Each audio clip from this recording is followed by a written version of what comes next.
Olá pessoal, nesse vídeo nós vamos estudar integrais independentes do caminho, ok? Fazer uma introdução, então vou escrever aqui integrais independentes,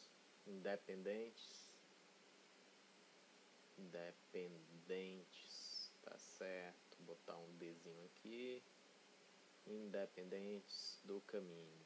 Estou um pouco cansado, então estou com medo de errar com essa caneta aqui, então vamos lá. Eu vou desenhar aqui um globo, ok? E bem aqui eu vou colocar um pontinho que tem um corpo de massa M que vai se deslocar por esses dois caminhos. Então eu tenho esse corpinho de massa M, ele sai do ponto P1, vai para o ponto P2. E aqui eu vou fazer um esboço do globo. Deixe-me ver. Desenhar aqui a Eurásia e a África, a Oceania, que é a América do Sul, ok. Dá para ter uma ideia que é um globo, né? Então a gente tem uma gravidade apontando para a origem, para o centro do globo, que eu vou apresentar por esse Gzinho, ok? E aí eu tenho uma força sempre apontando para o centro do globo, né? Então eu tenho um campo de força aqui que é igual a mg, tá certo? Então o trabalho realizado, né? O trabalho realizado independe do caminho, né? Na maioria dos problemas, nem todos, né? Independe do caminho, principalmente quando o caminho ele é por fora não, ele está fora da origem, ele não passa pela origem, né? Então ele independe do caminho, ele depende apenas da posição inicial e da posição final. O trabalho realizado independe do caminho, ou seja, ele depende apenas da posição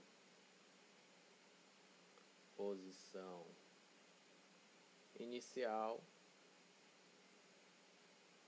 e da posição final, posição inicial e final, ok? Eu não vou entrar em muitos detalhes, eu estou só dando uma ideia, né, do que vocês já estudaram no curso de física, né? Se você vai pelo caminho A ou caminho B, não importa, o trabalho é o mesmo. Então aqui eu vou desenhar um caso de eletricidade, eu tenho um corpo de carga Q maiúsculo e um minúsculo. Então esse corpo ele sai do ponto A e vai para o ponto B, certo? Essa carga fazendo esse caminho aqui. E ele pode vir por esse outro caminho, tá certo? E alguns problemas vai mostrar que não importa o caminho, ele vai fazer o mesmo trabalho, né?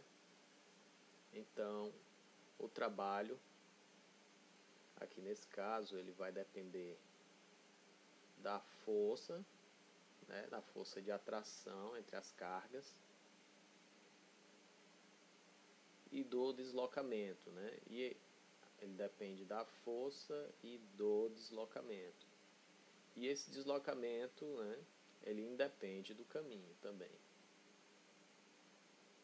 Independe do caminho, certo? O conceito de trabalho ele envolve duas coisas: esforço versus resultado, né? Esforço versus resultado, ou seja, esforço e resultado, ok? É tanto que se você colocar aqui esforço e resultado, ou esforço versus resultado, se você pegar aqui uma carga, certo? E promover um deslocamento num caminho de forma que ela volta para o mesmo lugar aqui, ó, fazendo esse caminho aqui, nesse caso o trabalho é nulo, tá certo?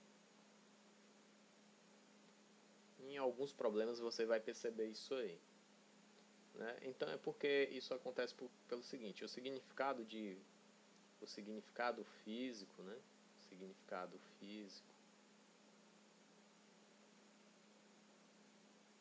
significado físico de trabalho, né? Exige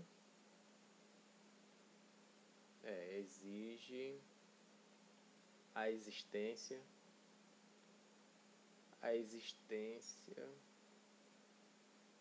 conjunta, né?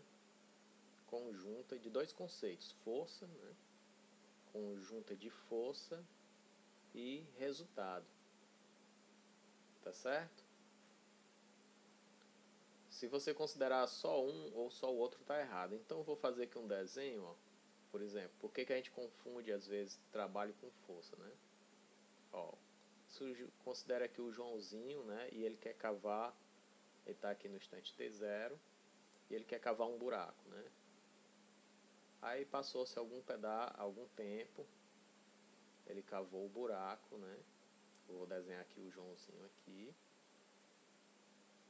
Ele está com a pá e ele jogou a areia aqui, né? Ou seja, ele trabalhou aqui, ele gerou esforço. Foi necessário muito esforço aqui, ó.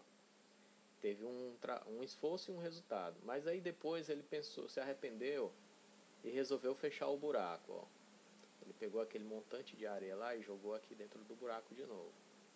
E tá aqui ele depois que terminou de jogar a areia de volta no buraco.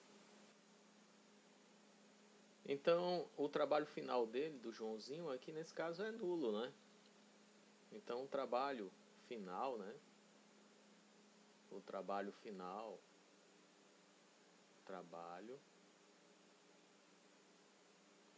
é nulo, né?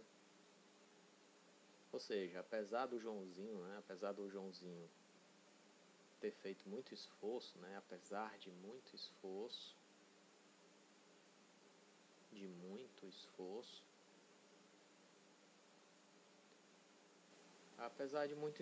o resultado é nulo. O resultado é nulo, né, pessoal? Ou seja, em física só existe trabalho se existe esforço e resultado, ok? Força e resultado.